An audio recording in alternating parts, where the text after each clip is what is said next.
this is Richie from the Metal Cell podcast. I'm delighted to say I've John Reel or John Ard, which...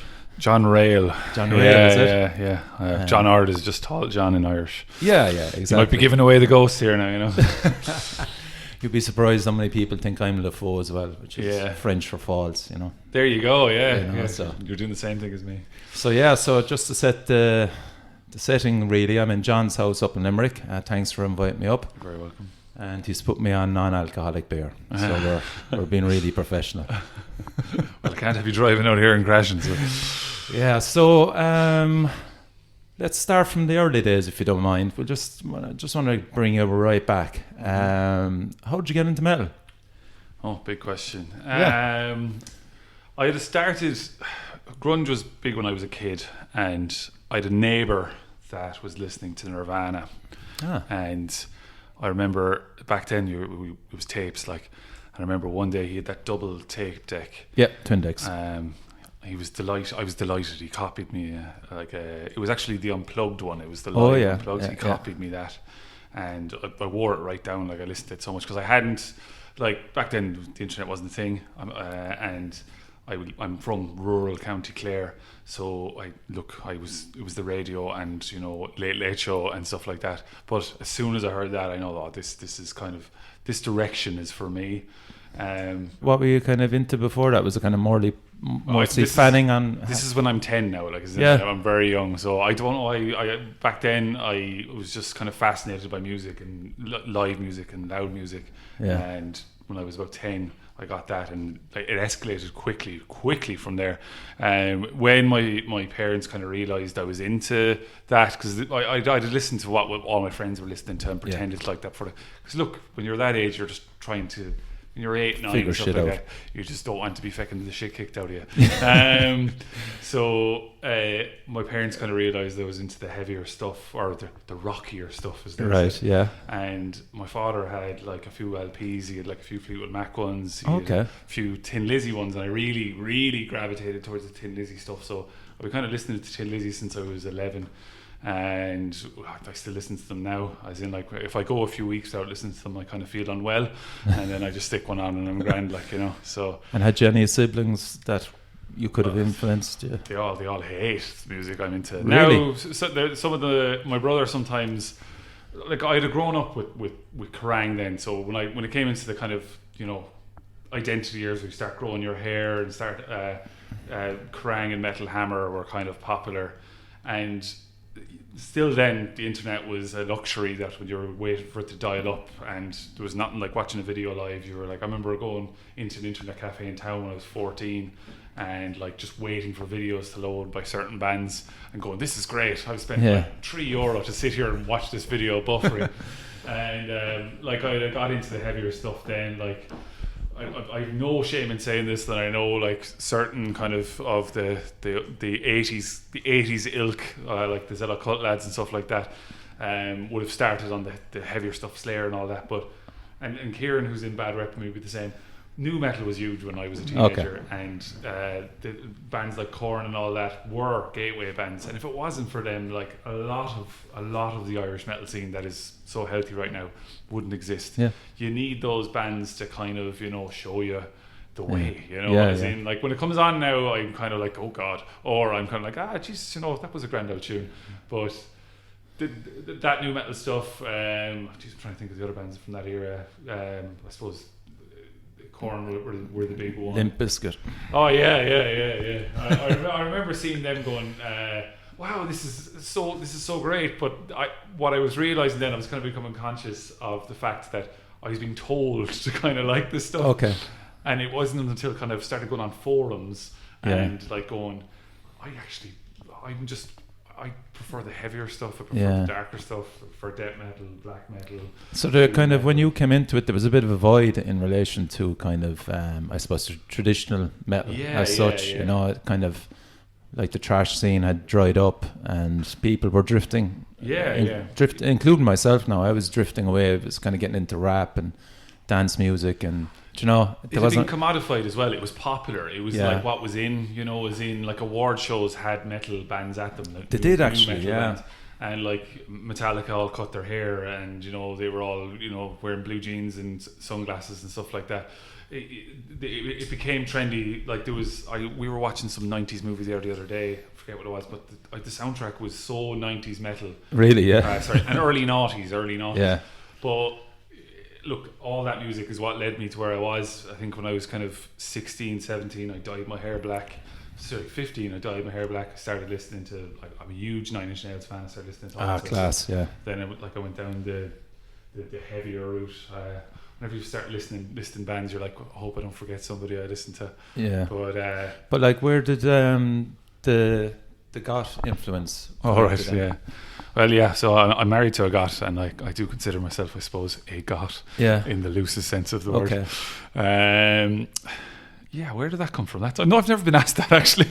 I've always kind of been into the literature, the movies and stuff like that. Okay. And the music kind of is hand in hand with that. I just think that there's... When a band puts so much effort into their overall image, yeah, you kind of stand up and take notice, rather than four lads that look like they're just like, come in from McDonald's. Yes, exactly. Like when a band puts on a show, and generally the darker shows, you've tweaked my memory now. I remember I saw footage of Nine Inch Nails at Woodstock, the famous, I think it was 1994 one, and like they were completely covered in talc paint, like blackout everywhere, and it was just raw and aggressive, and it was dark. And like, look, Trent Reznor was a goth back then. Now he's an Oscar-winning, superstar with huge muscles. And I think it's weird. A gaggle of about 5,000 kids at this point. But look, he's a happy man. Do you think kind of as well that you kind of have to grow up a bit to kind of appreciate other forms of music as well? I think metalers, and I think Ollie touched on this in the last interview as well, that like kind of metalers seem to be way more open-minded with other genres than, we'll say, just the normal Joe Soap that's into his, we'd say, 80s, 90s music. Because, I certainly didn't like The Cure or The Smiths or anything like that when I was a teenager. Love The Cure. But certainly then when kind of in my late 20s, I just kind of went back and kind of looked at all that music and kind of went, Jesus Christ, there's actually shitloads here that I really, really enjoy. Yeah. And it took me a long way to get to that point, I think there's certain elements of the metal community that are always exploring and expanding. Your question there would, like, about the goth thing, I probably listen to more goth music now than I did back then, and certainly there's going to be listeners saying that like Nine Inch Nails aren't goth, but I do listen to like a lot of the goth bands now, Fields and Nephilim, Sisters of Mercy, and then like if She Passed Away, I'm not just name dropping, like, but like Drab Majesty and all that sort of stuff. And the reason I listen to it now is you can get to the point when you're putting on gigs so much that when you're putting on metal and listening to metal, listen to bands that want to play, that you're like, I just want to listen to something else that isn't pop music and stuff like that. And I really gravitate to that. And plus, just from being in the car with the wife and stuff, and like listening to she doesn't particularly like it when it's screaming all the time. And I don't notice that anymore. So we have the artists, happy medium. We have the artists we both like listening to in the car, and we have the stuff I listen to when I'm going to work by myself. Yes, which is far different. Yeah, I think you really touched on something interesting there. I think that it's important, and it is important in the metal scene, that a lot of us are more open to listening to other genres of music, and like giving other stuff a chance, rather than just wiping the board and saying, no, I don't listen to that. Or Maiden, Metallica, that's it. That's it. And there is a few like that. They exist, but I think they are a minority. Yeah. And like you would see that at the Siege and stuff like that there is people willing to go watch a band and like, dispel the myths they have about that type of music or what it is.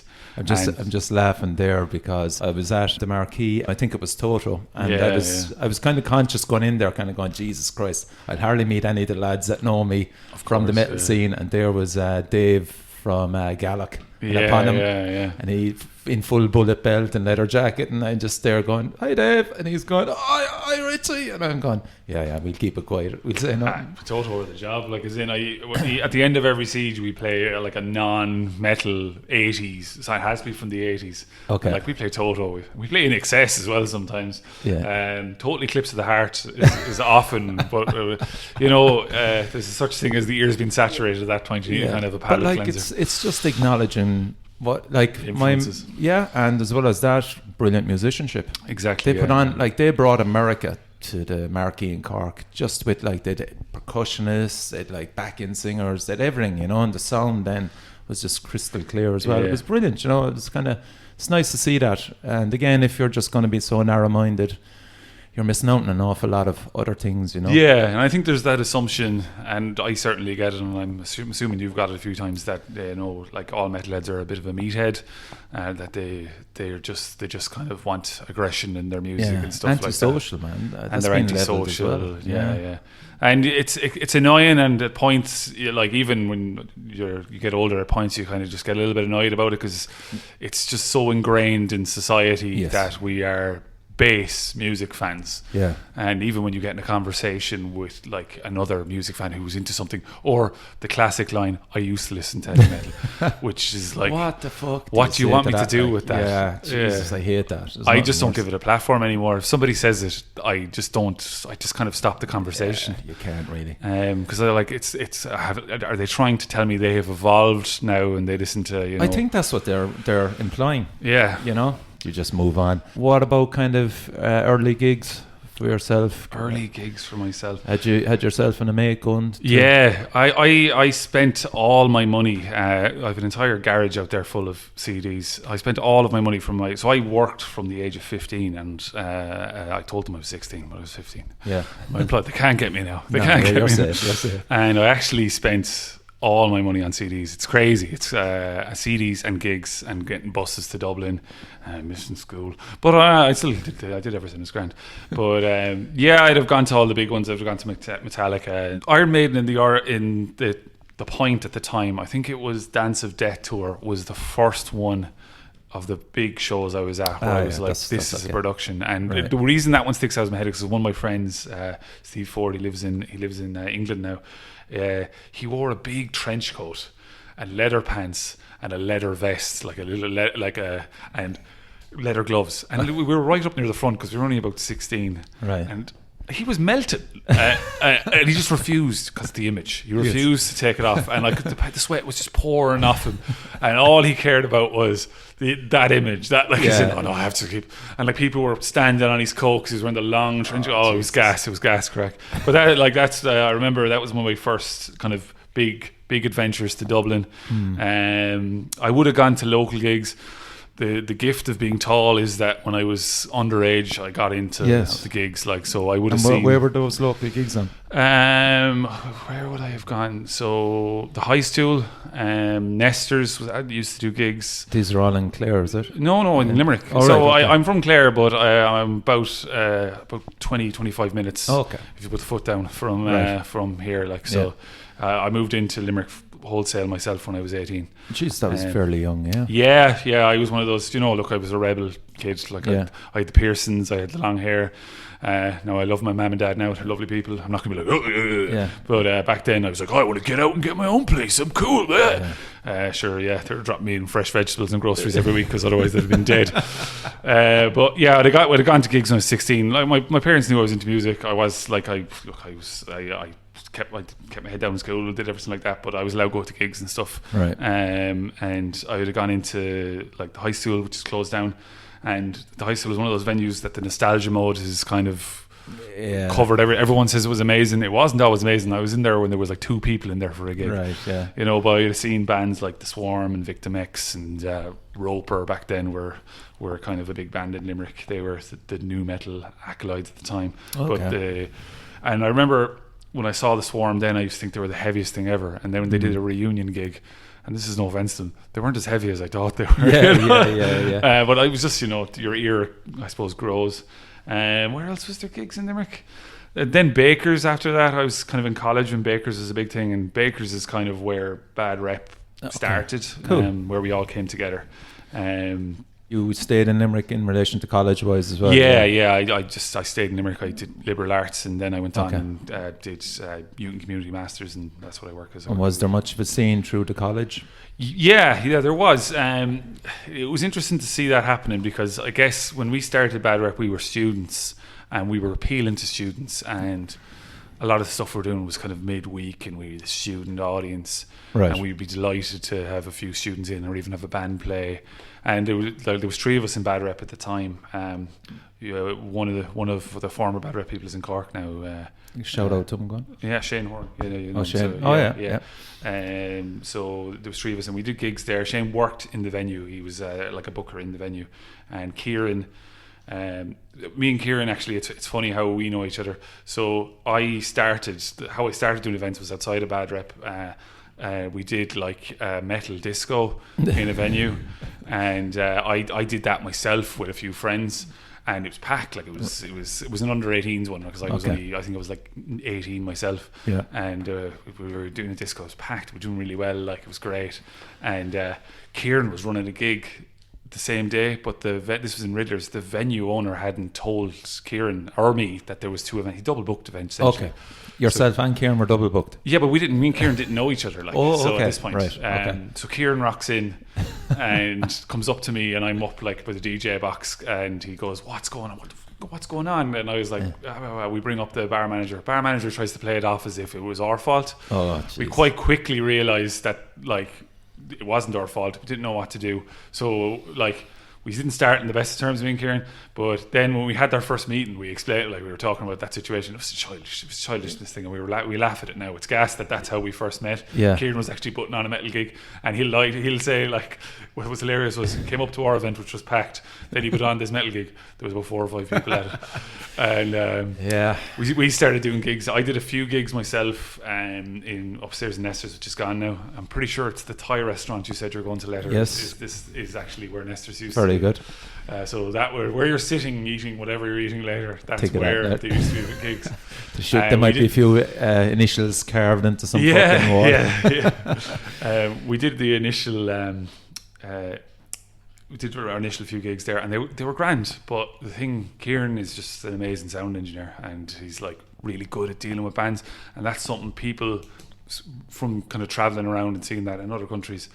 A lot to be said for a sound engineer that's patient with bands and with people. Yeah. Like people, they don't tell you need people skills to be a sound engineer. Yeah. And like I've met real nerdy sound engineers that know everything about everything, but they won't talk to the band. And I remember in those first kind of years watching Ciaran, like he's still learning, but he'll deal with the biggest divas in the room the same way he'll deal with the big bands with the small bands. They all get treated the same. Yeah. He'll talk to them credit the same. to him. Like. It's beautiful. It's poetry in motion to watch it happen. To be honest, and like he's great. He sets everything up on the right foot. And you hear like horror stories off the road of bands coming in and everything going wrong, but touch wood, every time a band comes to Limerick and we get the feedback later, they say, "Oh, I know you treated us well and you're nice." And as long as you kind of treat the small band and the same as the big band, I think it kind of goes well. And you know. Early days of Bad Reputation, did you have any contact with, we'll say, any of the gang in Dublin at the time? No. You were just like, were you just finding your own feet initially, obviously? But what were you kind of looking at? Was there a plan at the start, or did it just develop slowly? Yeah, we had meetings and stuff. Me and Shane used to live together, so we used to talk about it a lot. So we used to have meetings. We used to do this thing on Sundays called Metal Aftermath. Okay. We used to do this thing on Sundays. That was after we did a few student gigs, and like they were, some of them went good, some of them went bad, some of them went great, and it was actually the Siege started as a result of that. And I don't know, we'll be going into that later. Yeah. But basically, one of the Sundays we actually overbooked. And we approached the venue and said, "Look, can we open earlier and do something, and we'll call it something?" And we just kind of kept booking. Now, back then, the first kind of few of them, because Shane was in the venue, he would have really linked it with the venue and done all that sort of stuff. So credit to him there. Yeah, it was fantastic. We kind of got a slap up the arse when we had to leave Baker's. I'll go on to that in a minute, but you're asking about the early gigs. A lot of local bands, Cork and a few from Dublin every now and again. Baker's would have been about the size of I'll go Cork, about 2 Fred Zeppelins. Okay. All right, yeah. Which is still a nice crowd. Yeah, people have nostalgia for it, and we had the capacity to do 2 stages in there after a while. Yeah. But tighter, like if you were talking at the Sieges there, you were talking maybe 100 to 150 people, and it was ramped like between the 2 venues. So it's gas to see where it's gone. And how regular were those gigs, John? We'd have done at least 1 a month. Okay. And that was on Sundays. And we just done 1 every now and again. We wouldn't have done many tour and stuff. The tour and stuff happened when we had to leave Baker's. So, do you want me to talk about that? Yeah, definitely. Yeah. So Baker's closed down, and Shane moved abroad, and me and Ciaran were like a well-oiled machine with kind of doing local gigs then, and I had to sit down with him. And I'm not throwing bouquets at myself or anything, but I am throwing bouquets at myself now. I kind of said, I want to kind of take this to the next level. Yeah. I want to set the scene in relation to your own personal life back then. It's like being on Dr. Phil. This is okay. Well, Richie, I was just finished my undergrad. I had a job, so stuff like that. That's always helped. I've kind of always had a job, so my hobby, as long as I kept one separate from the other, the gigs was a hobby. Okay. And back then we weren't making any money. Yeah. And we're not now. Like, as in, it's very much still a hobby. But I was working maybe 3 or 4 days a week at that point, trying to focus on getting my career going, which is thankfully going now. Cool. And what do you mean? What's the background? That was it. Just basically, you weren't kind of hoping to get a full time. Oh no! You could never do. People ask me this all the time. A lot of people seem to think I make my living off bad rep. I'd be destitute. Exactly. So you can't outside of Dublin, and even Belfast struggles at times. Like James, it's part time for him as well. Like he just does it as a hobby. It's James out of Distortion. James out of the Distortion project. Lovely man. But like then when you have like H and DME in Dublin, like he has a huge population base now. He's grafted to get it to that level. And like I know, like he's rolled with the punches for a few years, and like now he's got the kind of savvy head on him. So I would look to him for advice or stuff like that. Right. But I think you need the population of like the likes of Dublin minimum to make a living off it. Yeah, you just don't. You can't do it here. As in even in Cork, I think you'd struggle to be primarily metal. I had like ideas when I was a bit younger and naive, like fleeting ideas. But no, it could never really. I think where we have it now, if we can just maintain that, we're doing well. So therefore, like my point being that, like, kind of you realised probably in your early 20s then that it wasn't feasible to go full time on this. Yeah, I realised it wasn't feasible to go full time, but I also realised that it was possible to bring some bigger bands to Limerick and do some bigger gigs and to try and risk like. There was a conversation with somebody. He's gone a while now. He's gone to some other part of the world. I don't know where. But I remember he was trying to talk me down one night out of doing a big gig. Oh, you don't understand it. Oh, I don't know that. Oh, you don't understand what Limerick like. It was real pessimistic, and I look grumpy, and lots of people say that to me because I look grumpy. It runs in the family. I have like a resting grumpy face, but I'm generally fairly positive. And I was kind of like, I don't like that negativity. I said, I'm going to just transit and look what, like if you win some, you lose some. And that's been the way it's always been. You win some, you lose some. And any of the promoters that have kind of stayed, even in Cork, that have kind of stayed the course, they realise that, like as in, and somebody asked me for advice on promoting, and I said, don't get into promoting if you're looking to make friends. Right. And I think a lot of people do. Like I got into promoting because I'm terrible at playing any sort of instrument, and I love metal and I love putting on gigs, and there was nobody putting on gigs, and there was nobody taking that risk, and I'm organised in that sort of way, and I got a kind of a thick skin for that sort of stuff. That's the last of the bouquets at myself now. Sorry. So and then Ciaran is on the other side then. Good cop, bad cop. No, but like I'm always the bad cop. I'm sorry. Yeah, Ciaran. Now, when Ciaran's bad cop, it's scary. It's scary stuff. And he's been bad cop before, and I've just been like, oh God, just take a step back there. Oh God, I'll just let him have go because he never gets to really be bad cop. Because I have to be bad cop. Like I'll say no to people, and I'll tell them, I'll put them in their place and stuff like that. Because like it's tough. It's like booking bands is. It's back and forth, compromise, trying to get stuff. And then there's a lot of personalities in the metal scene, like of all levels. Yeah. And some of them you just kind of have to say nothing, go outside for 5 minutes, take a deep breath, go back in. I won't ask you to name names. So what was the first big one that you can remember that you were kind of going, Jesus, this will either make or break us financially? Can you remember? Yeah. The first big one we did was a failure. Right, okay. It was Wolves in the Throne Room. Okay. But it was a great gig. Yeah. But the money wasn't great. Okay. But I remember dealing with the agents and stuff like that, and I was like, oh, this is great. So I feel like living in LA. But it was nice. And when they came there, like I love Wolves in the Throne Room. Like 200s is one of my favorite albums. And when they came, it was they arrive in and they've their tour bus and they've everything, and I was like, whoa, this is great. And this is in Dolans, correct? This is in Dolans, yeah. It was my first dealing with Dolans, so we were kind of we were a little bit lost. And how we got into Dolans was we approached them about the Siege and said, can we do it there? So we did one of our first Sieges out. There's this one Siege in the middle between, so 1, 2, 3 and 4 were all in Bakers. 5 was out in UL. It was in the courtyard in the Students' Union, and if I survive that, I'll survive anything. It was difficult.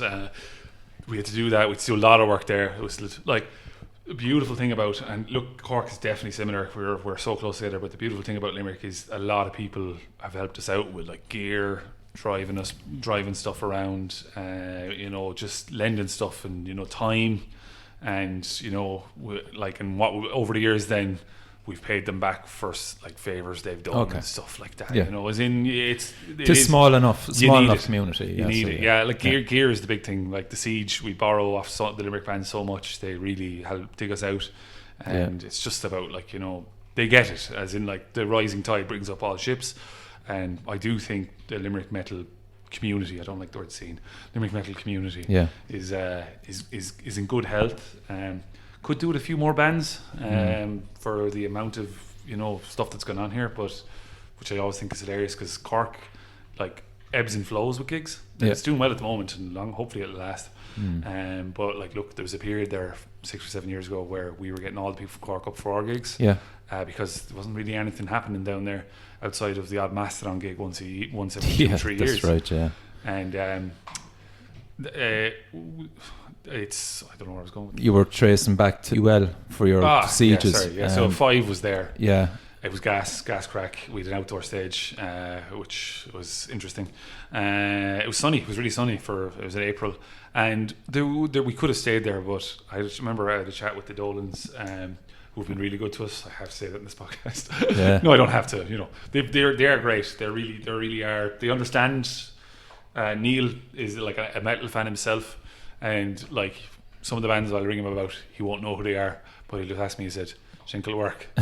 And I'll go, "It'll do all right," or I'll say, "Oh no, this'll work." And is Neil, sorry for those that know, is Neil the manager or is the owner? He's the Dolans, Mick Dolan and Valerie Dolan they own it. So, and then Neil is their son, and he does he's their principal booker. He's the chief booking. Oh, shout out to Neil then. Yeah, good man. Yeah, he's he started supporting us then with gigs to put him on in there because they're just such a great venue, and it's lovely. That's like as in when I go to other venues now, I'm like, this isn't like home. Yeah.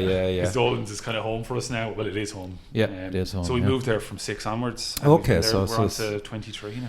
Yeah, it's incredible. So through that whole period, how many friendships did you form? God, countless. I mean, I know it's a hard slog for you, but I mean, the friendships you form through a period of time, and when you look back on it now, like a few spring to mind. We mentioned James in Belfast, and like you do link in with the promoters that you see Grafton. Yeah. You know, as in James of Belfast H has been really good to us with shows. And Dara from Invictus Productions, I got to know him through gigs. He contacted me about. I'm after leaving out one of the venues we were in. I just have to realise. Go on. Yeah. We used to be in this venue called the Blind Pig. Okay, I've heard of that. Lots of people have fond memories of it. It was smaller than Fred Zeppelin's. There you go now. So there is a venue that's smaller than Fred Zeppelin. But mythological venue. I did my first gig there with Dara. Really? Yeah, and it was a big one. It was Gospel of the Horns, and Bolzer had just started. Okay. And we were doing small gigs there, great little bar to gigs in, because if there was 20 people in there, it seemed packed. Yeah. And it was loud, and it was great, and it was kind of down and dirty. Now, it was a flash in the pan, as venues go. But it did help us kind of get our name out there with a lot of Dublin bands. It was kind of my first foray into booking a whole year. Right. Kind of shows. I think we did a year there. And the end of that was this Gospel of the Horns and Bolzer show. And sure, then we Bolzer headline one of the Sieges, only 28th one, and they're huge now. Yeah. And we were joking about them playing in that small basement as the opening act. Yeah. And of course, it's come full circle now with Dara actually playing in Burklack now for you in the Siege. Yeah. I have a good time for Dara. Like as in he started a label. Anyone that kind of starts something from nothing in Ireland, where generally, like, we don't have much in the way of grants from arts councils, we don't get much, nothing alternative gets supported, no alternative businesses are understood, they're kind of laughed at, you know, as in there's this kind of Catholic guilt, that's what I'm going to say, it is about liking metal and making metal a viable business. And even when, like, Sunstroke took how many years to come back, and look, it's a rock festival, it's not a metal festival. There's a few metal bands on it, but it's a rock festival. And this is our first foray into it. How many years did it take to come back?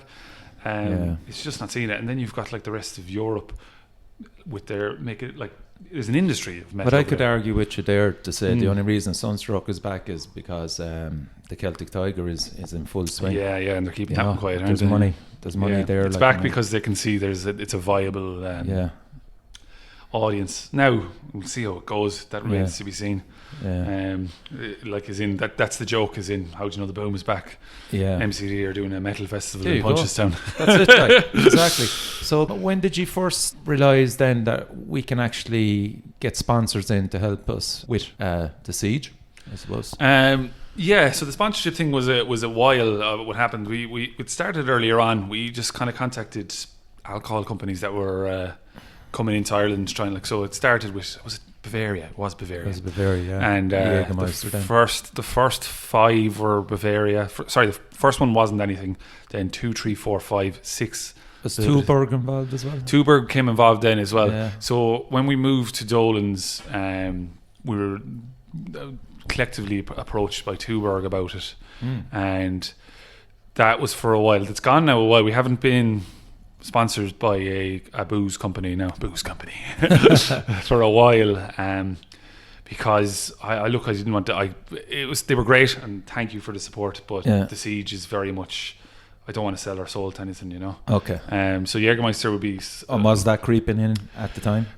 Just with concessions about putting up certain stuff and having stuff some places, and the Dolans now back the Siege to a certain extent, and then the merch, and that's what the merch is. That's why I always please buy merch. Please buy merch.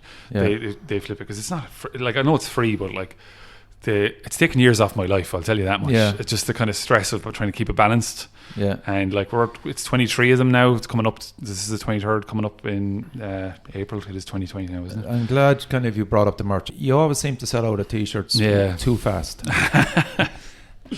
It's a good point, but then, you know, it's like I know everything is a balancing act, but are you kind of just? I want them in demand. You know, I ordered more this time than I normally do, but the other thing is I don't want it to be so as in it's. If we sell too many t-shirts, we're going to be making huge profit, and then there's questions about free stuff like that. I've no problem saying that. So I'd rather have a limited t-shirt and have people come in early to see the early bands and stuff like that. Which is a great point. Yes, you will get your t-shirt if you're in early. You're in early, and tough shit. Now we do because of the ilk of like Tribulation are one of my favorite bands. Yeah. Like they're top 5, and I had the most embarrassing thing that happened to me at that siege was somebody told them they were my favorite. Nobody wants to be told. Like I was meeting Tribulation and I was upstairs talking to them man to man, you know. Yeah. And then Dara O'Leary goes, "John's your number 1 fan." And I was like, "I feel like I'm 12, Dara. I'm not 12." So I was kind of like, yeah. So I just made a joke out of it, and it was grand. But there was a lot more people internationally coming for that siege. Yeah. So, and we were getting messages about holding t-shirts. I was like, "Look, I'll order a few more." They still went. Yeah. And look, it's down to the artwork as well. We've had great artists who work on the thing, like so give them a shout out there. So over the years we've had 3 artists. So Ken Coleman, local man, he would have done a lot. Roz Hayes, Roseanne Hayes, or Roz Hayes, she goes by both. She would have done quite a few. And then there's like Richard Carson, who's a tattoo artist in Dublin. He's an amazing tattoo artist. Like he would have. I don't know if anyone knows Joseph Deegan. He's another tattoo artist up there. Joseph, I think, was Richard was his apprentice. I could be wrong here, right? You know, but I think he was. But a great master, sensei. So and do they approach you, or do you? I approached them. Yeah. Okay, so you're Roz has done them all pretty much, and then Richard did the last one, and Ken did about 8 or 9 of them. Right. And I've done a few myself. I have to. Okay. Myself. Wow. Right. Yeah, but they're the easy ones, like with just logo movement and stuff like that. Okay. I have a few skills. But yeah, some of them are as rare as hen's teeth, you know, which is great, you know. It's I keep keep the demand up. That's So then, when you're kind of dealing with sponsors, you're hoping to get to a wider audience. I think kind of the Siege really has kind of set the bar with that by getting in younger bands, younger people, by leaving it all age. Would that be correct? Yeah, and that was important. I think to keep a sustainable, it's one thing where we've really let ourselves down in Ireland to kind of sustain a metal scene, or any sort of metal scene, be it underground, be it overground, be it mainstream. You need young people at gigs. I don't care if you're the crankiest old fogey that doesn't like. At some point, you're going to stop going to gigs, and you still want gigs to happen, and you still want it to happen. So, the Siege is all ages, family friendly. Is what we say, because like if they're under a certain age, they need to have a parent with them, and or something like that. And that happens. You see families in there in the morning. Hey, Ruben's first gig was 10 Ton Slug. Yeah, the Siege. Yeah. There you go. Yeah, so that's not a bad one. Exactly. So they kind of convert them young. And like as in, look, it's good fun, and I have friends that go to the Siege that bring their kids and stuff like that, and they go because it's a good day out. Yeah, they're not actually those friends aren't metal fans, but they go, oh, it's great crack. I love going to it and hanging out and stuff like that. And we've always tried to maintain that. It's been hard to maintain that underage thing, and like the system fights against you on it. Okay. But because you're allowed, it's a pub, and you're allowed to, as long as they're supervised, they're allowed to be on the premises. Until a certain time. Right. But look, it's important to kick them out. Yes, I'm sure there's plenty of examples. So they're gone at 6 bells. Yeah. And then, a lot of adults only show up then, and that's completely fine as well, Do you know what I like actually as well, is, and it's something that they don't get any credit for, and they're very easy target as well. The bouncers. Oh yeah. The bouncers in the Siege are absolutely wonderful. Yeah, shout out to Podge and his team. They deserve credit, man. Yeah, they're Podge, Ali, they're all great. They're Podge is extremely patient. Like, I'll tell one story about Podge. I won't name names, but there was a guy who had too much of a few things, and it was all alcohol related. But he was actually playing in a band, and he had nowhere to stay until his bus was going, and it was lashing rain. Right.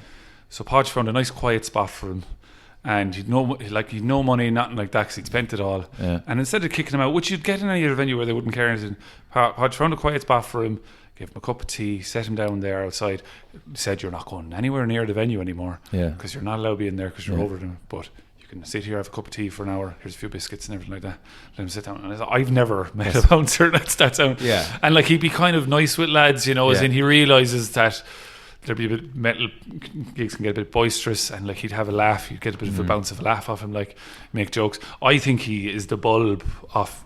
He looks like a bald Danzig. I'm telling you, look at him next time. I will, yeah. He looks like Danzig. It's actually gas. I keep saying it to him, and I keep jokingly sometimes I put my hair in his head because look, bless him, he's not tall. He's another important component in a overall enjoyable day, you know. The staff there as well are sound, and there's never really any. Look, there's grief at everything, but there's never really serious grief at Siege ever. No, there's not. It's not like, and I think metal gigs are always class A insurance gigs. I was like, it's high premium insurance gig, and nothing happens at them. You know, as in like as in everyone kind of looks out for everyone else.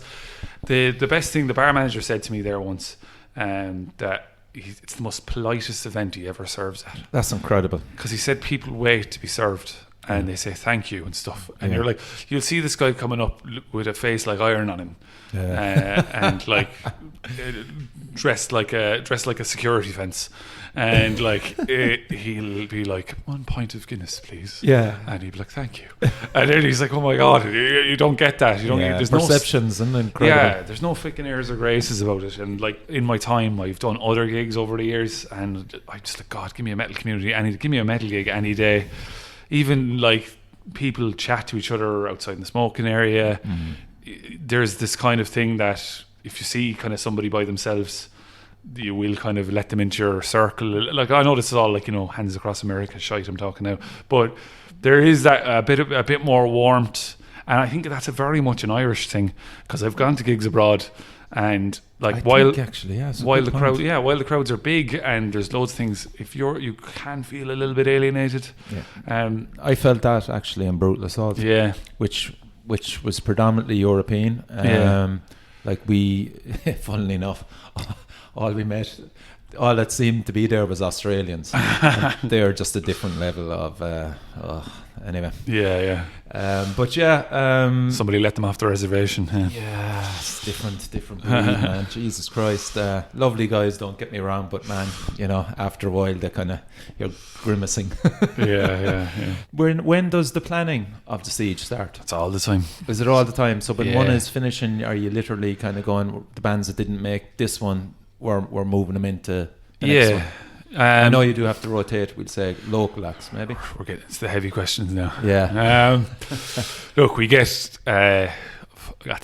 emails today applying for it. They're all over the place. I'd lose my job if I replied to all of them, so hopefully people are listening to this realising we're not arseholes. Like, Ciaran has a full-time job, I have a full-time job, and it's because we're like 13 years in, you know, 12 years in. I forget how far we're in. 12. With the siege, we're 12. I think we're 14 years in with Bad Rep. But it's all the time now. My wife, Saoirse, who I haven't given a shout out to yet. Shout out to Saoirse. Saoirse is a saint. She's really patient, but like me and Ciaran both take a few weeks off after the siege, and we just literally reply to nothing. Yes, because you need to, because it's overwhelming, and when you're working full time, and I'm sure it's the same with you in the podcast, you have to use your free time, and like free time is precious. Like that's for that's for friends and family. So I've got better at it now about compartmentalizing. Like, I wasn't for years. In my single years, I'd be up till 2-3 a.m. doing posters, emails, and like I'd cue the email to send the next morning, so they didn't know I was emailing them at 3 a.m. And stuff like that. And like, you're robbing Peter to pay Paul there, like you're a ghost walking around. But look, that's how we built it. It was long nights, early hours, dealing with bands, working stuff out. And like, you know, balancing the books and stuff like that. We wouldn't be doing gigs in Dolans if Dolans wasn't doing well for them. I'll put you that way.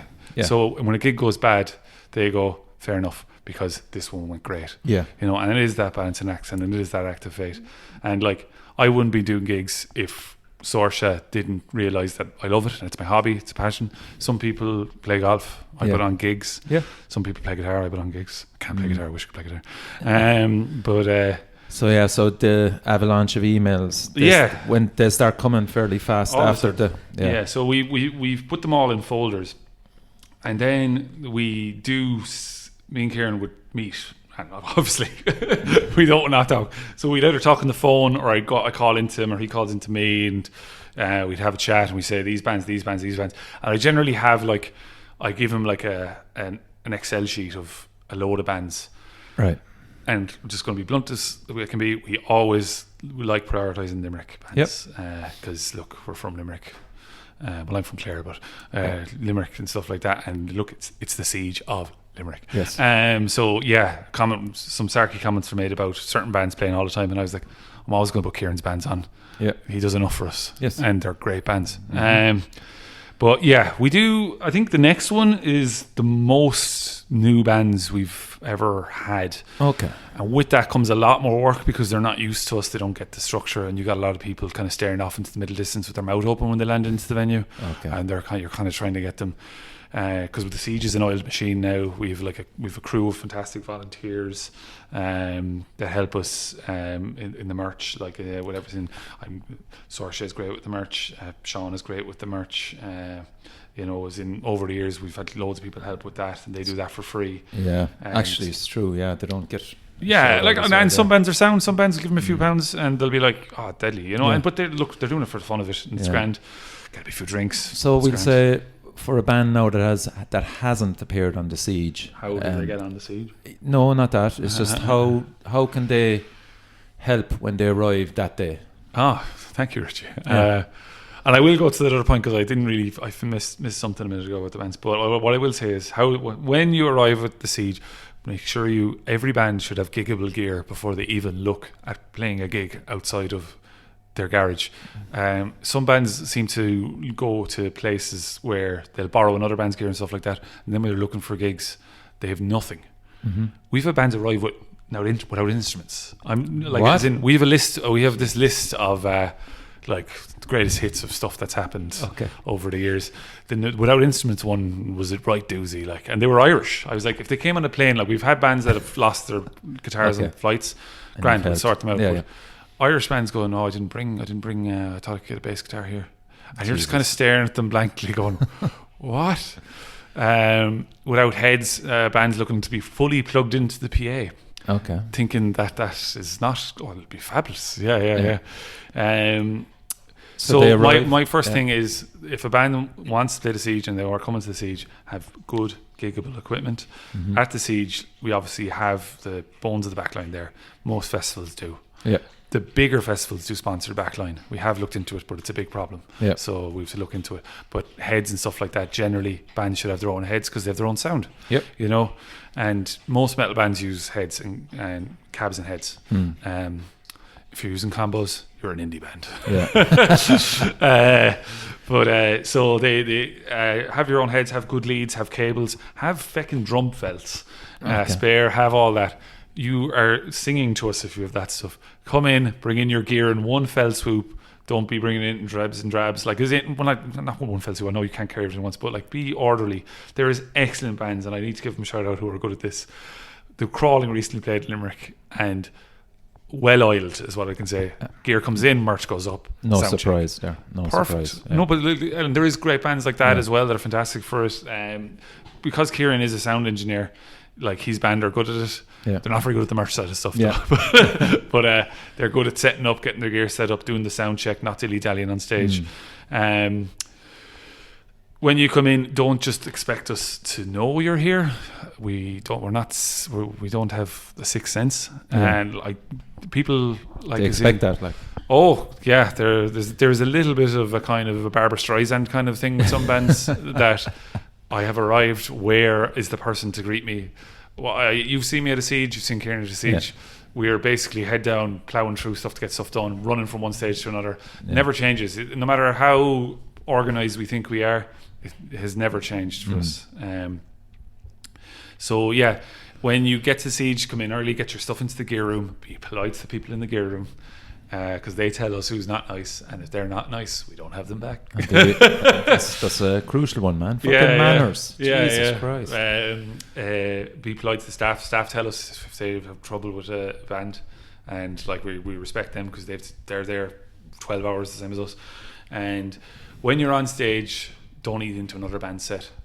Very important. Or don't play over. Listen to your sound engineer. and stuff like that.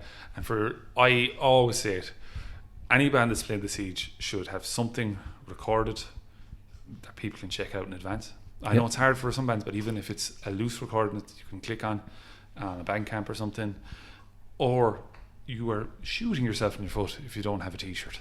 Yeah. And now it's the new phenomenon is having 4 t-shirts and not a single record. It is that way as well. Yeah. But having 1 t-shirt's important, I think. Yeah. Just to acknowledge the band, to acknowledge your band. People, I talked to a friend in a band called Foxjaw. They're an indie band. Shane. What are they called, John? Foxjaw. Foxjaw. Oh, okay. Yeah.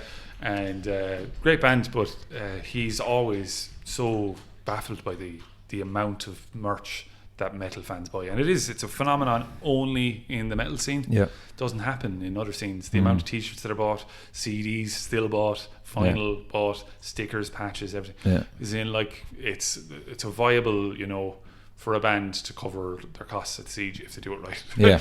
And their costs are low. Look, it's an easy day, like, it's grand, and you play to a packed room generally.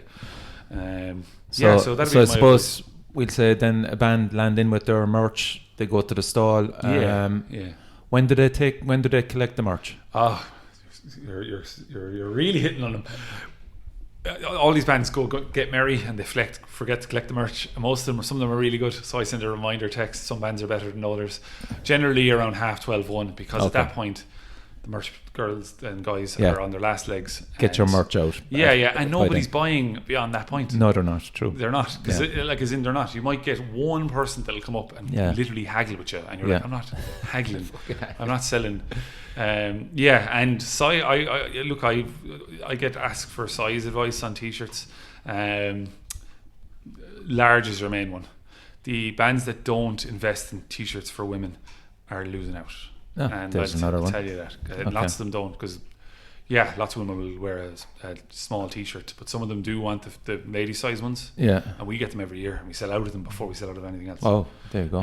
Cool. So I would tell bands to look into just getting, like, most bands get 50 t-shirts. Bands have 10 of them be girl sizes. And don't bother getting quadruple XL and stuff like that, because you'll be left with them now. Some people, there's somebody that wears quadruple XL on this, but I'm telling you now, I've been left with them so many times. Okay. So that's a rough guide. But just with the application stuff, and I'll be quick on this now, because this could be a 4-hour podcast. The emails, there's a lot to be said for just writing a proper email and not just sending a one-liner inbox where I don't have any links or anything like that. So email is the best way to get us. We do file all emails into Future Siege, and like, I've got back to bands after 2 years offering them slots, and they're like, oh my god, I thought you forgot about it. I was like, we don't forget, we just file them. Like, it's just easier to go dun, dun, dun, dun, and you go into them. If a band, we'll always prioritize a band that looks like they're putting the effort in, as in, that has, done links, a bit of a press release, has put the links into the email, has a bit of a recording, has a photo, has links and everything like that, and has put the effort in. We always prioritise them, as in 100%. They deserve it. We're not rocket science. We're not a charity, and I've had to say that we're not a charity. We're putting on a metal event. It's not the charity event of Limerick, like, as in. Did you put up an email there? Oh yeah, that was my private one though. That was mad. You can reel off some ridiculous ones as well, like, but there was one a few years ago. It just said, "Dude, Siege, us now, thumbs up," and I just said, "Who are you?" And he just sent me a link to the page, and I just didn't reply. And then a year later, he sent me the same message with "dude?" ? I was like, oh my god. That's mental. There's a bit of entitlement there, so that's great. I mean, Jesus, you're kind of certainly after educating a few that will be listening to this behind the curtain. I want to bring you to my highlight of last year, King John's Castle. Oh yeah. Amon Amarth and Bethemoth. When did the planning go into that? Did you enjoy it anyway? Absolutely amazing, yeah. As I said, highlight of the year. Did you drive up and down, or? No, we did an overnighter. Oh, great one. Did you go to the after party? Yes, I did. Good man. Yes, I did. When did the planning start for that? So that started in January, which is actually it got mentioned in December of the year before, and then in January we started going back and forth, and it actually only became a reality then, kind of in early March, which was quite late for it to become a reality. Jeez, okay. Or was it? No, sorry. Yeah, it was early. It was early March. Yeah. There was a lot. That was the biggest learning curve for me. Okay. It's a different level. Yeah. And I've huge respect for everyone that put work in there. Did you know Peter Rees? Yes, Walter. Yeah, because the gates of the castle weren't wide enough for their 40 footers to get in. Right. So they'd cross-load from the car park, and that's a lot of cross-loading. He's a tank of a man. But so that was Peter. Peter was doing that, yeah? Yeah, him and his crew. Local group. Again, only for you mention it, that's the guy. He's so modest. People didn't even know that. Yeah. There you go. That's another person with the old fake name on Facebook as well. Where he's part of the team. But was the idea spawned between yourself and Ciaran, and then moved across, or? So I've done a few interviews over the years, and lots of people saying, when are you going to do, when's John going to do a gig in King John's Castle, Tall John? Okay. And it was always the idea, but I honestly, I couldn't see it in my head as being a feasible thing. And then when the offer came, there was I countless meetings and countless Skype phone calls and stuff like that, trying to make it happen. Because look, it's Limerick, it's not Dublin. The infrastructure is different. Like Cork had the Marquee and has had big metal gigs there, had Megadeth and stuff like that. We've never had a big metal gig in Limerick. The last time there was a metal gig in the castle was a back of a truck, and it was some incarnation of Diamond Head, and there was 60 people at it. I think I was like 15 at the time. So it was a long time. Didn't even know that. That's and dealing with the King John's Castle on it. As soon as you say you're doing a metal gig, they just think you're a big satanic bollocks. Yeah. That just attracted a lot of controversy. We attracted loads of controversy. Yeah. But look, when it became a reality, we just put the head down and we made sure we crossed all the T's, dotted all the I's. How hard was that? Very tough. Yeah, licensing, pyro licenses, clearance things to get all those things in, all the passes that all to be sorted. Just there was so many. Was there other people that you pulled in to help you with that? So the Dolans have a good infrastructure for lots of stuff. But because I was in Dublin, so it was a DME bad rep Dolans, three-way circle jerk. Yeah, okay. And instead of I was the man on the ground and I was the man who knew what was going on. So virtually every week I was doing something. Right. So insurance was a big thing. Questions about that. On the day of the event, I remember we got the fire license. We got it sent through to us, and I was walking to the site, and I could see the fire marshal walking to the site manager at the time, who was Liam Marley. Yeah. Shout out to Liam Marley, great sound engineer, head sound engineer in Dolans. And I could see him. I could see the fire officer, and I literally just pulled in, and I didn't want to look like I was running with something important, so I was like, I'll have to use a big long stride here, and I was fast walking, and I just casually walked past Liam and handed him the paper, and then your man went, "Can I see your license?" And Liam was like, "Yeah, certainly, we have it." Jesus and Christ, it was that close. It was that close. No, we had it, but I did anything like that. If he was kept waiting, he could have gone, "No, I'm not happy." Yeah. But the trucks. Did you see their trucks? Yeah, they were huge. Oh, it was crazy, and there's a lot of crew involved with both. So the Bethemoth crew are called a wolf pack, and they really are a wolf pack. They're a unit. They operate like a unit, and there was at one point we had to bring in the crane to put Infernos. So Amon Amarth where it was a double headliner, but Amon Amarth set up first, and they set up all their Viking skull and everything like that. And we needed enough clearance on the stage, and that was a big thing, to get a bigger stage, get the barricades in. Everything had to be a certain distance.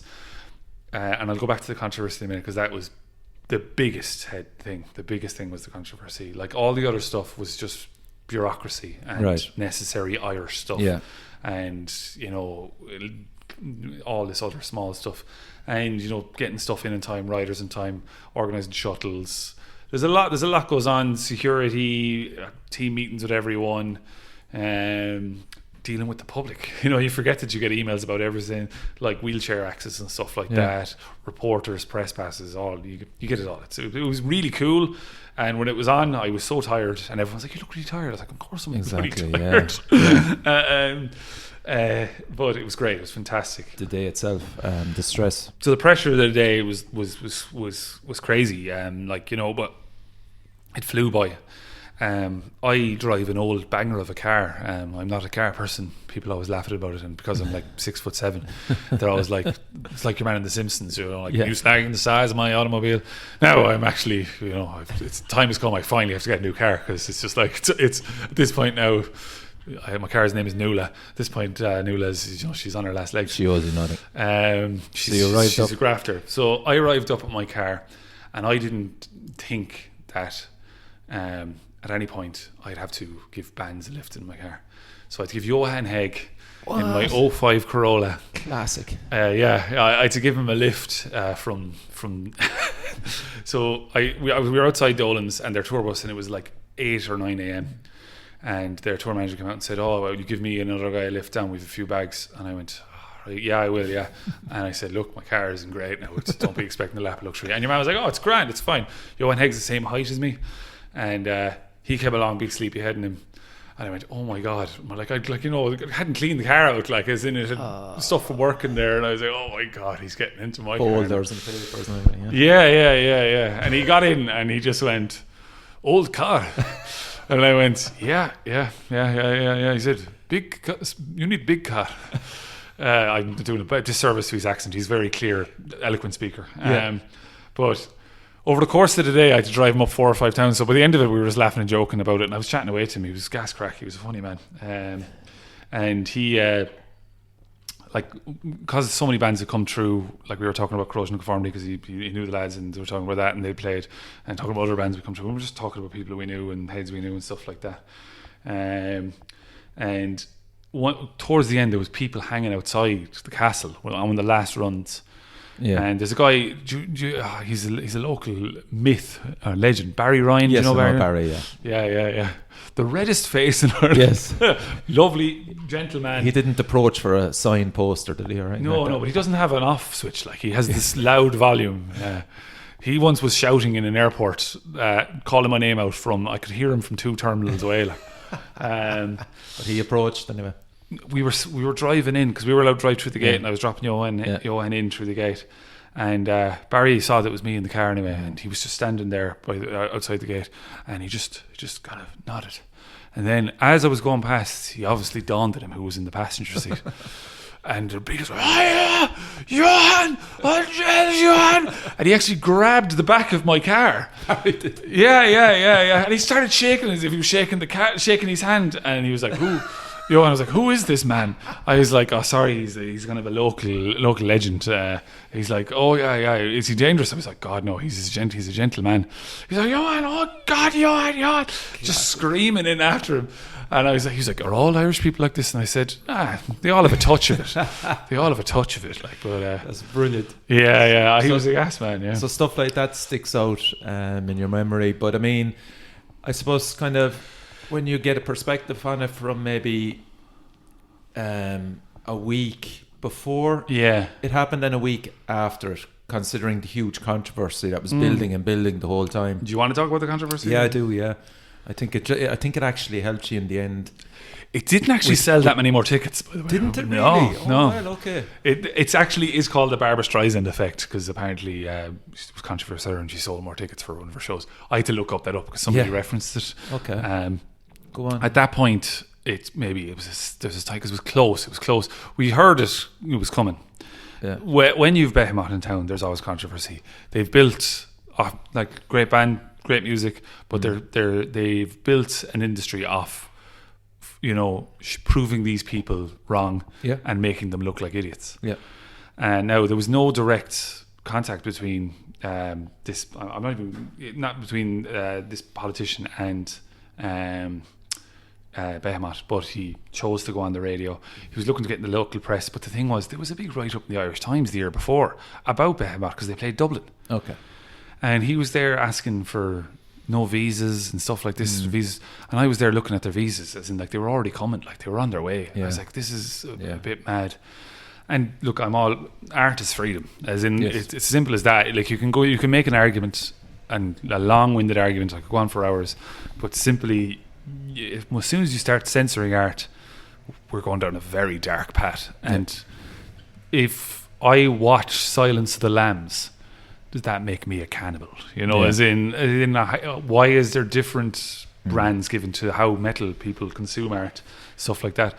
Freedom of speech. He's Nurgle has been taken through the highest courts in Poland and won. Europe, he's won anything that's been thrown against him, and it just kind of stank of somebody that hadn't really done the research, but had a knee-jerk reaction to metal is evil, the satanic panic. And that's kind of the 80s stuff that you see with Twisted Sister and everything like that. There's a vein of that coming back now, cancellation culture and stuff like that. There's a vein of that coming back, and I'm worried about where it's going to end up, where, like, because there can't be there's no clean line around it. It's like everything comes from America, and it came from America, this kind of panic thing around it. But look, they built off it. We got publicity off it. At that point, I was so caught up in doing the show that I was like, the show's happening. I don't care. It's definitely happening. And everyone in King John's Castle was like, this is great. Everyone that went and saw it, like my colleagues in work, that was a great day. It was fantastic walking downtown that day. It was a lovely sunny day. And like there was loads of people, and all the hotels were booked out. The economic value that the metal scene and the Siege and that has had for Limerick, and nobody's ever going to thank Ciaran or for me. Nobody's ever going to thank. Well, the Dolans get thanked for putting on gigs all the time, but nobody's ever going to thank a metalhead for doing that. We never do. Like we're still considered amateur, or it's still considered childish, and yet try and find last October when Tribulation played at the Siege, try and find a hotel room in Limerick. You'll struggle, even with with the Castle. It was just great to see so many people come together, to Limerick. I'm proud of Limerick. I like it. Like it gets an absolutely horrendous rap, it still does. And like every band that comes in go, I hear this is Stab City, and you're like, Jesus. No, like you do, because every band you treat as new. You make the jokes, you talk about it, blah blah blah blah, and it's grand. And then they leave going, oh, it's a nice place. Yeah, it's grand. Yeah. And was it worth it? Maybe at that after show party, did you feel it was worth it then? Yeah, and then you go a week past it and then go, Jesus Christ, we have done something unique here. And took a month. Was it a month? I slept so much after it. It was crazy. Like I went back to the after party and I hadn't touched a sup all day. I had some come down after it. I was actually miserable after it because I was just so drained. It takes a lot out of you, like doing big shows. I realise that now. I've done big shows. We've had a lot of big shows. We've had Catatonia in town. We've had Corrosion Conformity. We have Cannibal Corpse, Napalm Death. I'm just going to keep this list in there now. We've had a lot of big shows very recently. And I naively went into this one thinking it's just another big show. But there was 2 huge crews. And like Behemoth are headlining Bloodstock next year. I'm pretty sure they're one of the bands. They're announced. I'm pretty sure they are. And like there's Amon Amarth are huge. They sell at arenas. This was a small show for them, so they need to be treated. And they put on the show, and everyone was great to see so many people calling it their gig of the year. And like when the pyro started going off, I was like, fuck me, running. This is the shit. And a beautiful night for it as well. Great with the castle as the backdrop. It took a month for it to settle in. When I started seeing the pictures, and the drone, the drone footage, and I saw that, I was like, "This is class. This is really cool." And like the fact that there was no real problem that the bouncer said it was fine. Like you were saying after, when I went back to me, H and Peter went back to. We set in with some of the lads from Amon Amarth in Dolans, and we had 1 point. And after I had that 1 point, I was just like, I just need to go to bed. Yeah. And now I stayed on for another 3 hours. Not gonna lie, no, because people were coming up talking, and you have the banter and like you have the crack, and that was important. But now it's whether we're doing it again. And look, that's a big question mark. We don't know if we can do it again. Hopefully we can. But do you know what I think, John? Sometimes you could be the victim of your own success as well, you know. And I genuinely think people actually thought there was going to be another King John's Castle this year. Yeah. Do you know? Look, it's early days yet. I'm glad you're explaining that, because there's just a huge, massive head fuck. Yeah, look, you know, Richie, it didn't sell out. It didn't sell out. We needed it to sell out and fully. And like, while it was fantastic, I got close. It didn't fully sell out. Yeah. Which is, like, it's class how great it went and all the photos look like it. But come here now. Something like that should be selling out. It should, yeah. I mean... and there's that argument that we did it once. If we did it again, it would sell out. Is there enough infrastructure within the metal scene to help it sell out? Infrastructure is the word. I don't think there's a good enough late night transport infrastructure in Ireland. Right. So you and I have both been to gigs abroad. You can leave that and get a train to the next city if you need to at 1 a.m. 2 a.m. If that's why I always go pity about the Dublin people who had to come down for giving out about travelling. I've been getting the half two. We all have been. I've been getting that night bus back to the one that goes to Cork as well. Yeah. I've been getting into Limerick at 4:30, 5:30. So boo hoo to them. They can come down to Limerick for once. Yeah. But I think we do have the population, and what we're becoming naive about that. So last year with the Castle, there was no big metal festival. This year we have a load of endeavours after popping up. Yeah. Some of them now coming under scrutiny, and some of them clashing with each other, and ticket prices, like, and then you've got like gigs getting announced a week after a festival that's here. Isn't there a week there in the summer where Rammstein are playing Belfast? There's a few clashes. What's on the that Sunstruck thing is on, Guns N' Roses on. It's going to fall again. What goes up must come down. Correct. And I don't think they've learned from their mistake. It's about spacing these things out. It's about being real with people. I don't think economically people can afford to go to all these gigs, and if they do, they're probably borrowing, and then you're in debt, and debt is dangerous, obviously, to that sort of debt. But so you know, sorry, that's so negative. Let's be positive. No. What about kind of, again, probably promotion wise as well, in relation to kind of metal in general? It's very territorial. Yeah, isn't it? Yeah, it is territorial, and it's what, has it ever come up in the podcast about like the battles in Cork between the promoters? I'm sure it has. Is it? Not as much. Am I going to be controversial? Because I can talk about it because I'm not in Cork. Yeah. But like, I just I think Cork need the promoters to talk to each other a bit more. They just don't seem to. I'm not going to name any names because that's not fair. Yeah. But I just think that it suffers from its lack of communication and the fact that there's a tiny bit of one-upmanship sometimes from an outside perspective. Yeah. And I have this verified from Cork people that two gigs on the same day. What are you at? Yeah. It's not Las Vegas, like as in it's hard, and it happens here. It's starting to happen here as well. The boom is definitely back. As in, like, there isn't a huge population base of metalers to go to gigs. Plus, people can't probably afford to go to 2 gigs. As in, like, rent is on the up. And you could name out the people that are travelling to these gigs. It's the same people. And you're putting too much pressure on them then if you pick it up. So there is, I think, and it's because there's other promoters starting up in Limerick, and fair play to them, they can work away. There needs to be communication, and it's decent here. It's decent enough. There would be a message between. Now the other guys, look, they're small bar kind of stuff, and they're happy doing what they're doing. But like, they'll message me and ask, do we have a gig? If I haven't announced something, is there a gig that night? And I'll go, oh, there is, yeah. But I say, look, I'd be like, I don't think they'd clash. If it's completely different, you're going to get completely different crowds. But there was definitely a day in Cork there a few weeks ago where I was going, am I actually seeing this right? There's 3 gigs on in the space of 24 hours, and they're all the same ilk. And communication want to fix that, and it's kind of that's where things will fall apart. And nostalgia is horrible as well. I absolutely hate nostalgia. That, like, when you ask me, was it great with the castle? Yeah, it's great. It's done now. It's a fond memory for me, but I'm not going to dine out in it for much longer. Like, it was great. I'll get a picture frame for my wall.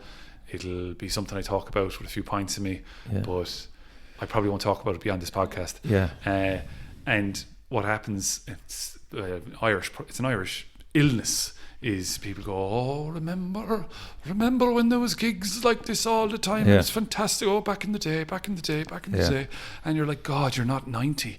And those gigs weren't great. As in, like, I went to gigs in the Crushkeen Lawn. The sound was good 50% of the time. You know, as in, and it, like, fair play to them for putting on gigs. And, like, there's definitely going to be somebody going, how dare you insult Crushkeen Lawn, like, as if I'm insulting their firstborn. But, like, I went to gigs in other venues, like, as in, over the years. The PINT in Dublin was a great venue. That's been called a nostalgic venue now. As in, like, actually, I'm glad you kind of brought it up. It's the amount of venues that are actually closing. It's a bit scary, isn't it? Yeah, it's gone. And I wonder, will it get to a point where venues will not prioritise metal because they can do other things? I think it's happening. Being truthful, you can kind of see it creeping in.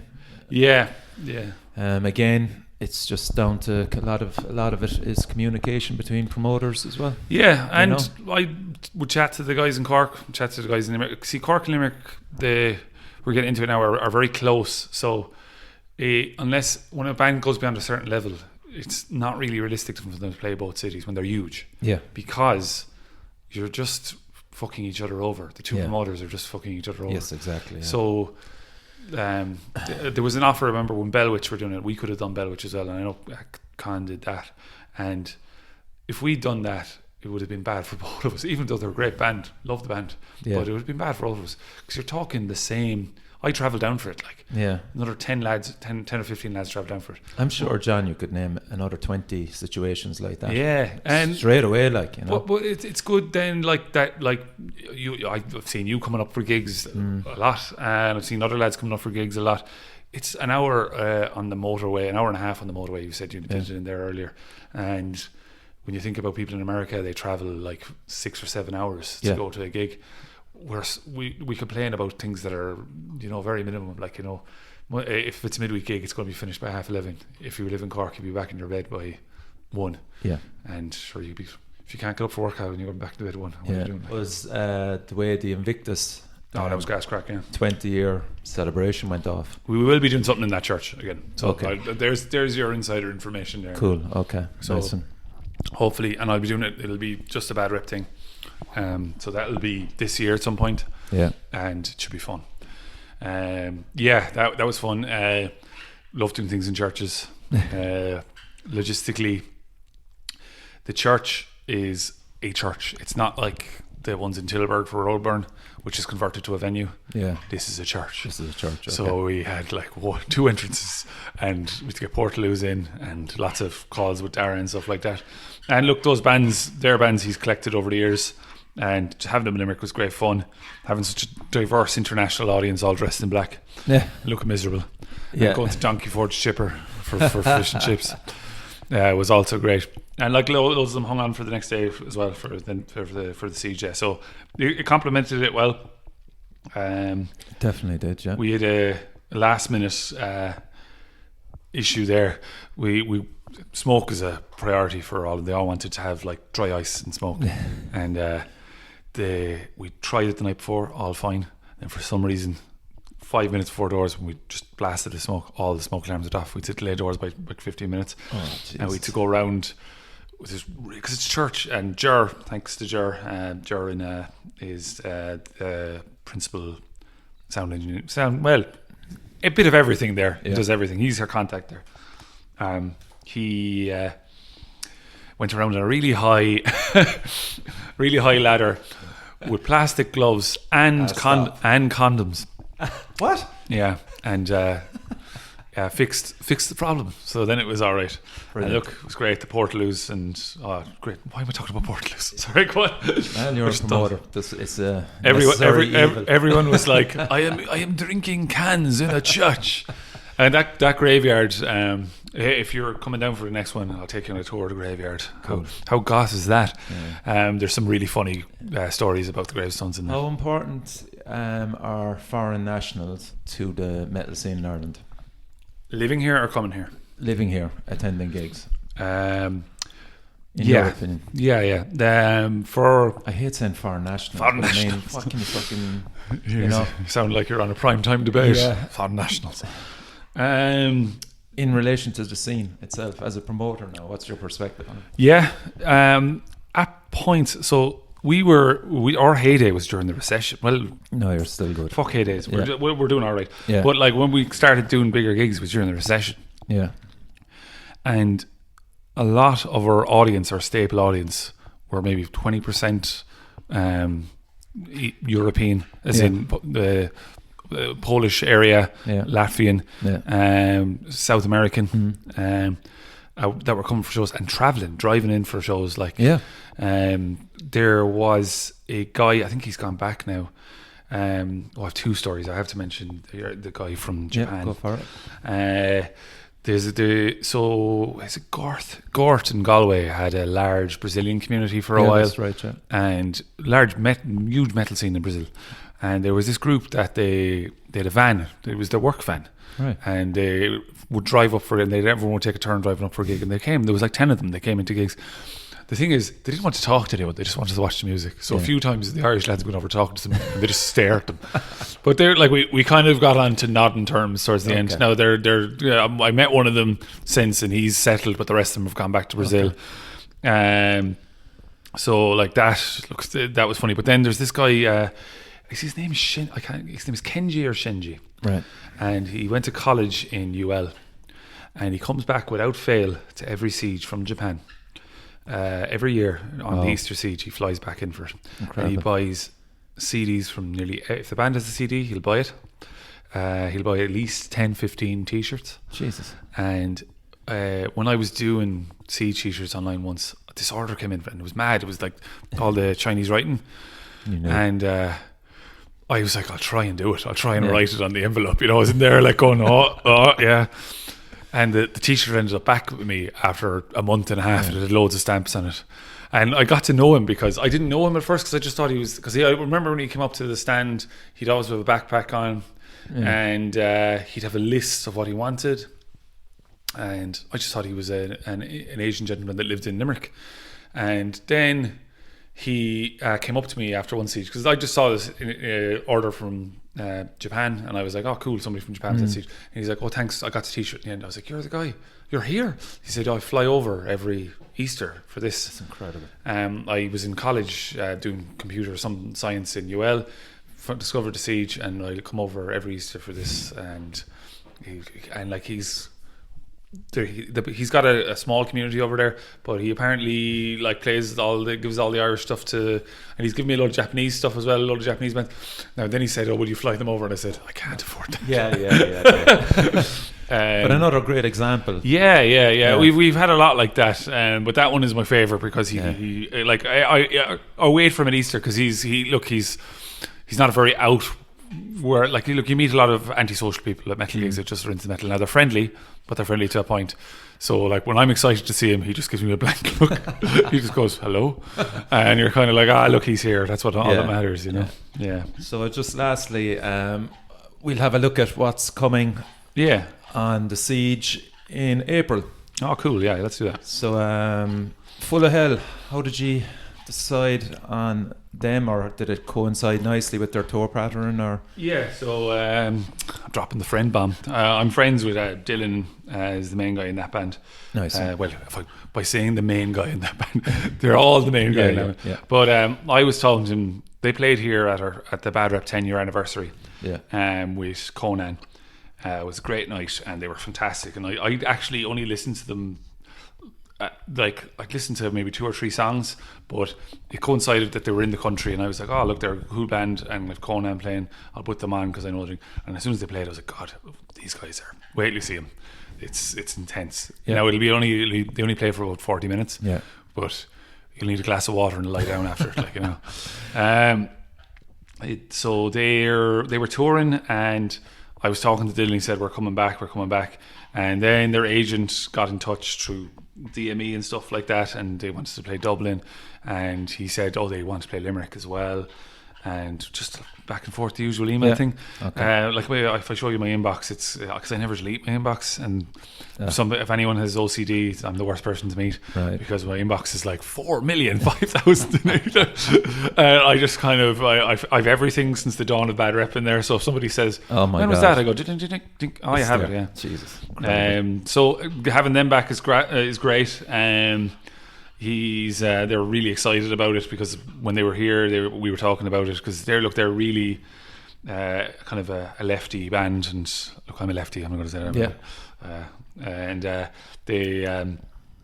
they kind of love the idea that it's a community event, and that it's like, not for profit, and that a lot of bands get to play to a bigger crowd, and there's international bands there.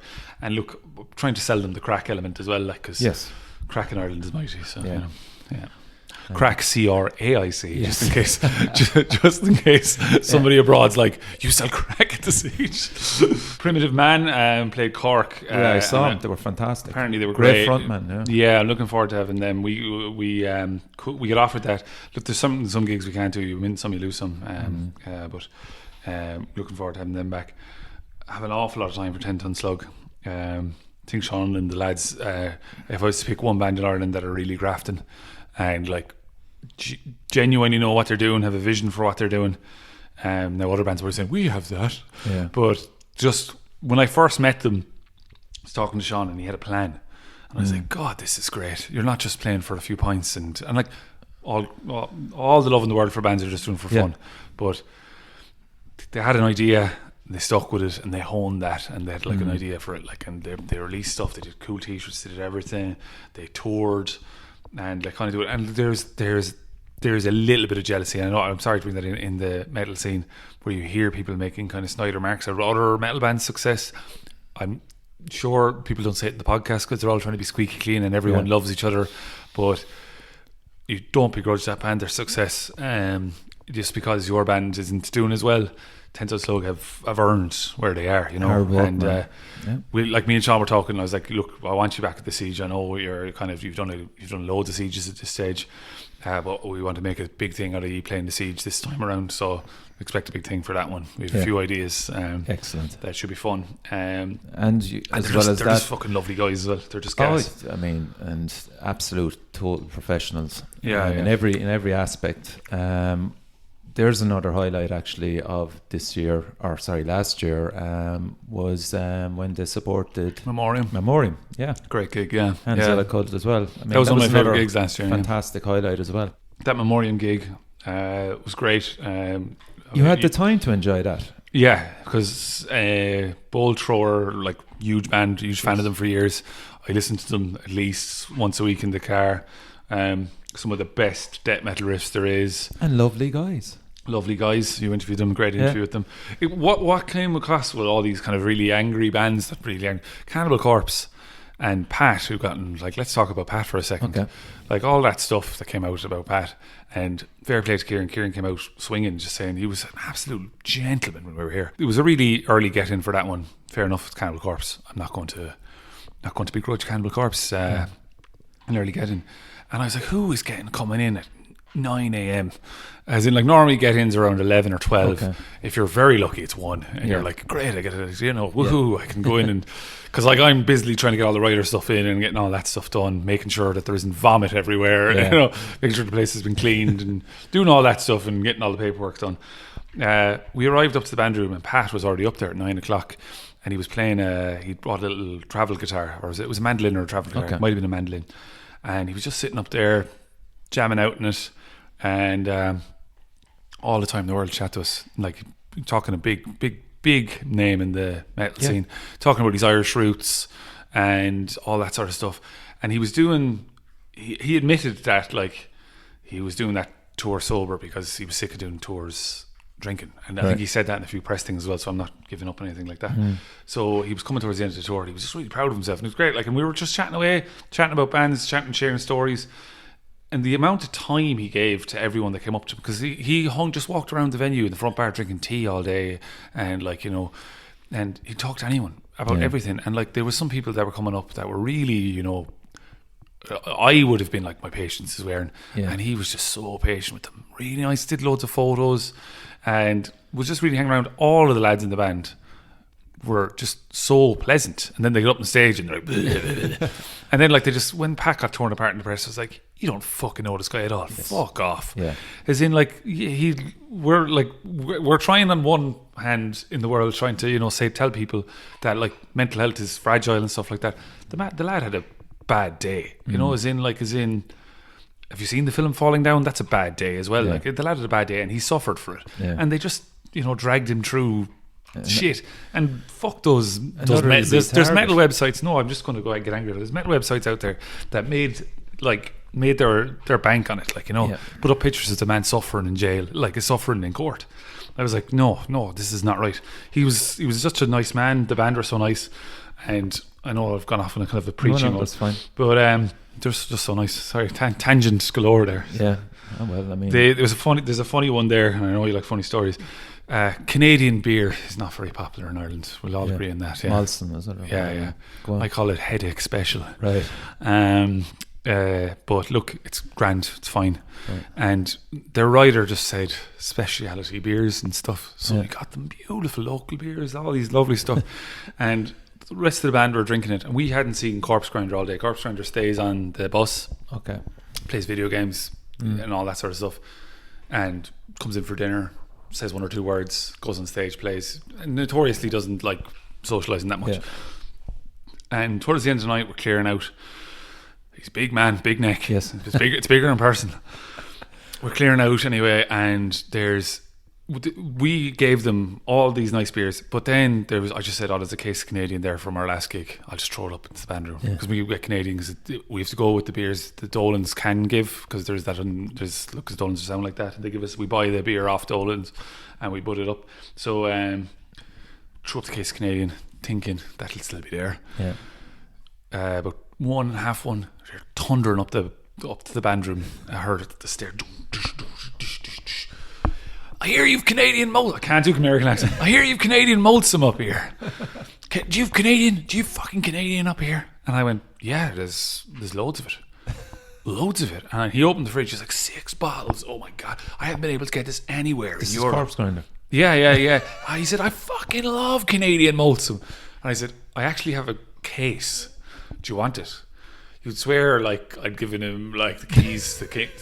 He was delighted. He was like, oh fuck, this is amazing. He says, I've been drinking shitty local beer for I just want to drink Canadian maltsum. My God, incredible. Delighted with it. I mean, like, delighted. So much so, and he normally doesn't. He posed for a picture. I was like, yeah, I got a picture. And I could tell he didn't want to, but he's like, guys, this after giving me an entire crate of Canadian maltsum. But it was great. Like, and there was kind of like, you know, real charity stories like that. Blackstone Cherry, when they came to town, your man was sponsored by, I don't know his name, the main guy from that band. But he was sponsored by some vaping company. Right. And I saw a fully grown man cry because they were talking outside, and your man just went on the bus and he said, don't let them kick that guy yet, just leave him there a minute. And I said, all right, grand. Yeah. And he came out and he just handed your man a box and a load of coils. I don't vape, so I don't know. A load of paraphernalia for vaping. And your man was like, oh my God, thank you. And he went, and your man went, no problem. He took a picture of him back in the bus, and I said, Jesus, he said, give me a few. He said, this is about 700, 800 euros worth of vaping stuff. He said, oh, he just gave it to you. He said, yeah, he's sponsored by them, but like, you can't get this in Ireland. This is amazing. Jesus. And there was tears in his eyes. He's like, this is amazing. He says, I'm not even going to use these. I'm just going to keep them. Yeah. So, it was absolutely class. And any bizarre rider? What was the bizarrest? You get stuff. I always laugh at socks and jocks. Really? Yeah, they're always on riders. Lots of riders. Look, I'm not without naming bands. No. There was Pussy on one rider. Yeah. There's some funny ones written like there's one coming up and they've underlined no mushrooms, and then at the very end it just says no mushrooms again, and then like people that really hammer home, because apparently in Eastern Europe it's a problem if they're vegan, or vegetarian, they say like our food cannot have a face, and then there was examples of faces on it. They're funny like that. Yeah.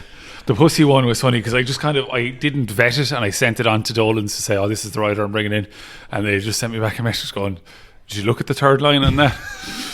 And generally, to be honest with you, right, there's a lot of vegetarians in the metal scene. You get a lot of vegetarians coming into town, and always the Dolans are always laughing at it. They're like, the big angry men, and they're like, we want our vegetables, and I'm like, look, environmentally conscious, and all that sort of stuff. So but we're talking about that Siege. Looking forward to having the Crawling back. God Alone, great Cork band. There's a great variety in it. Really is. Yeah. And again, fair play to you, man. There's a lot of local lads as well there as well, which is great. There's a lot of bands from Galway. We haven't mentioned Galway much. And there's another band there that I saw in Bloodstock, Blind River. I was delighted to see them.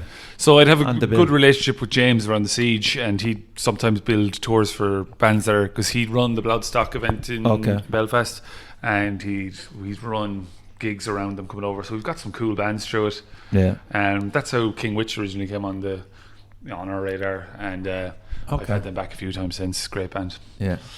So that's it, John. Listen, it's been great talking to you, man. I'm hoping that everybody will take their own part of the podcast and enjoy it, and you've cleared up a lot of stuff as well for probably others there that aren't too sure of how to approach you. Email polite email and have links, and he's a nice dude. If we don't get back to it, we will eventually.